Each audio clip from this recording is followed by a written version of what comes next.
if your business relies on phone calls or receiving phone calls from customers is one of the ways that you generate new business and you actually sell your products and services, then I'm going to show you 5 reasons why call tracking absolutely needs to be part of your marketing. It needs to be something installed in your business to improve your marketing results.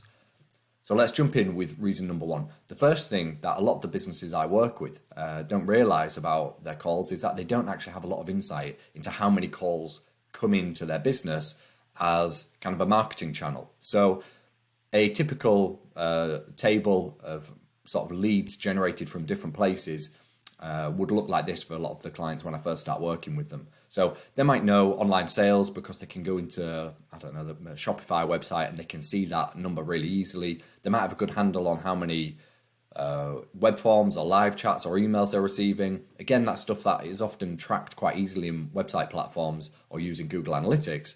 But when it comes to phone calls, it's really an unknown for a lot of businesses, or it's just complete guesswork. So they may be jumping onto their phone or onto the dialer system they use in the office, and they're trying to sort of roughly work out, from a hunch as much as from data, kind of how many calls are coming into the business. Now, if that is a way that you generate new business, you absolutely need to know what that number is so you can optimize your marketing around it, and you can build it into your marketing analysis when you're figuring out what's going on and where you should be spending your marketing money.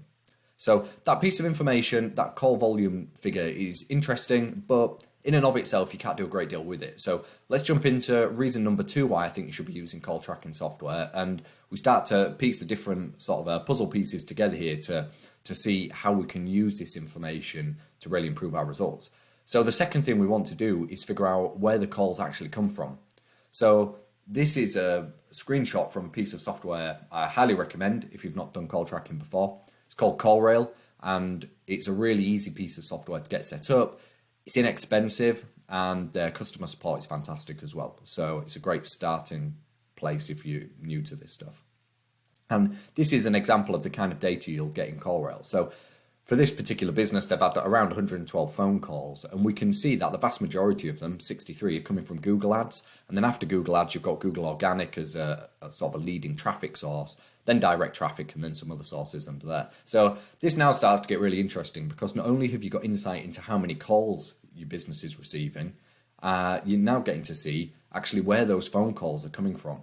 Now, at this point, you're probably thinking, how does it know that? How does it figure that information out? And it's really clever how it does it. It uses something called dynamic numbers, and I'm not going to dive into what that is or how that works now.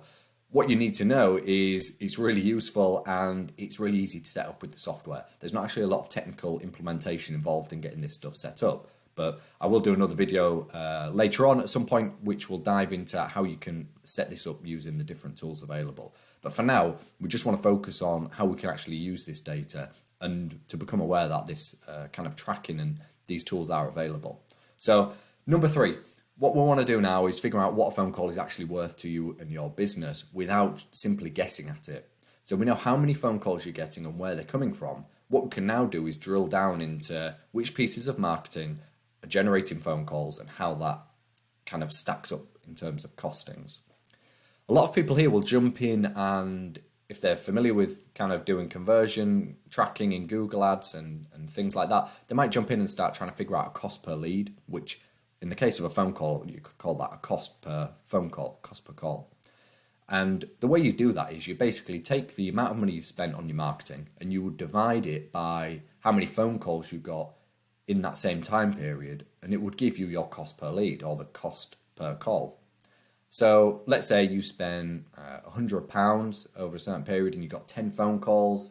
£100 divided by 10 is £10 per phone call. So simple calculation to figure that out. The problem with figuring out the cost per call is that it doesn't actually give us a calculation into sort of any insight rather into what impact that has had on the business. So what I encourage everyone to focus on, not just with phone calls, but with all the conversion tracking, is to try and drill it all the way down into what's the cost to actually acquire a customer on the back of those leads. And this is what you're going to call your customer acquisition cost, CAC, CAC. This figure is all about customers rather than just the leads. So let's go with that same example that we just used. Let's say we spent £100 on Google Ads, that's the marketing cost. we know that it maybe generated 10 phone calls at £10 a call, but out of those phone calls, we maybe actually acquired just 2 customers. So 10 phone calls has given us 2 customers. So in this calculation, we're going to take the £100 we spent and we're going to divide it by 2 customers, and our customer acquisition cost now we know is £50. That's a much more useful number to use in our marketing than the cost per lead, because we can actually look at what those customers have spent and ask ourselves the question of, was the £50 we spent to get that customer worth it? Does it stack up when we consider the average order values and the profit margins going on in our business?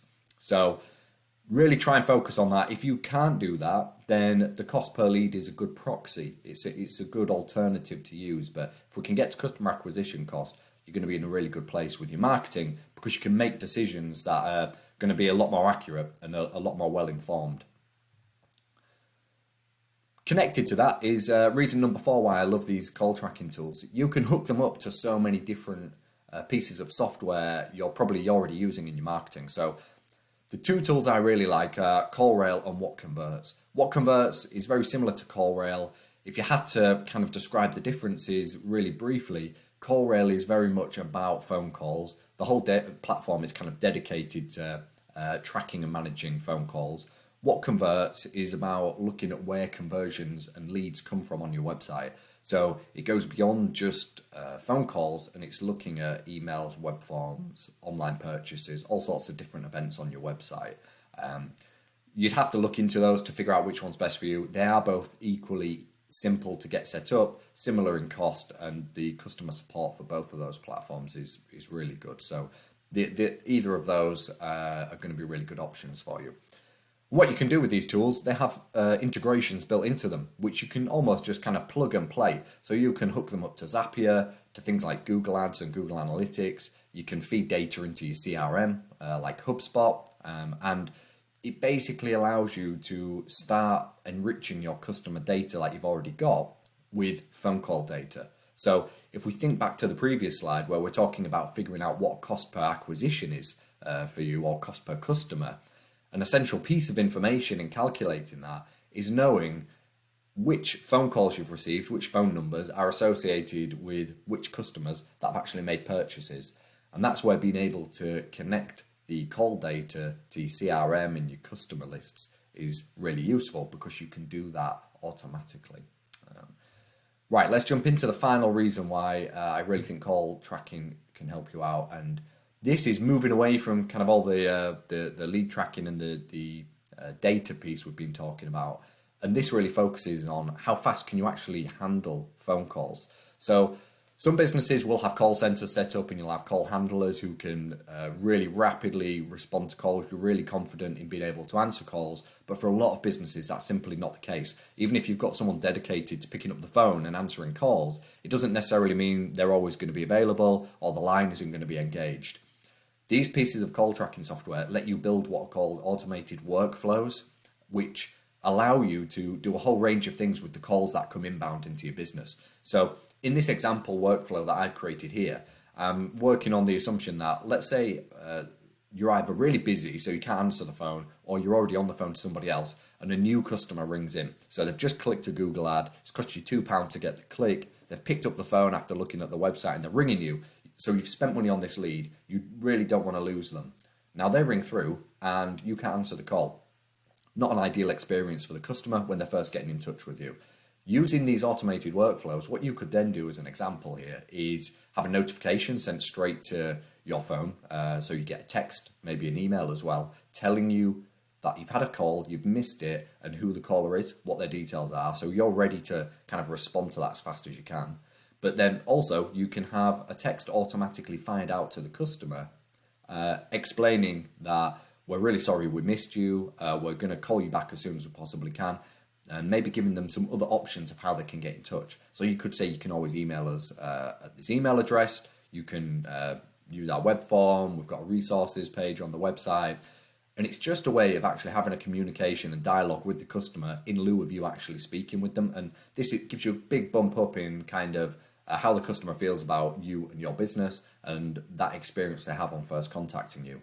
Another really nice feature you can use is a callback queue. So you can have the software drop this person, this missed call, into a queue, so that when you do finally get sat back down at your desk and you've got your phone free and you're on the call tracking software, you have an automatic queue of people stacked up where you can just hit a button and start calling these people back and picking up on these leads as fast as possible.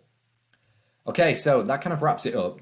So let's just recap on these top 5 reasons. There's loads more you can do in the software, just to be clear. I'm kind of scratching the surface, but these are some of the main things that the businesses I speak to really find valuable when they don't realize this stuff exists, and that it is something they can actually start doing in the business very inexpensively. So number 1, you're going to find out how many calls you're actually receiving in your business rather than just guessing at that number. You're going to find out where the phone calls come from, so you can be more targeted with your marketing spend. You're also going to find out how much the calls are worth. So you're going to know if phone calls are something you want to focus on getting more of in your business, or if they're actually a type of inquiry that you want to move away from because they're not as profitable as you maybe expected them to be. It's going to give you a way of enriching your existing customer data, so you can build this call data into your CRM and start connecting the dots in how customers interact with your business. And it's also going to improve your speed to lead, which is basically how fast can you respond to customers when they're ringing your business up for the first time, and what sort of experience are you creating for those companies, for those clients. And then finally, the 2 pieces of software I recommend you use initially if you're getting into this: WhatConverts and CallRail. Nice, simple tools to use. They'll get you started really fast, and you can start having this up and running in your business in as little as kind of half a day. And you'll be seeing the benefits from it really quickly as well. So I hope you found that useful, and good luck implementing it. Okay, see you soon. Bye now.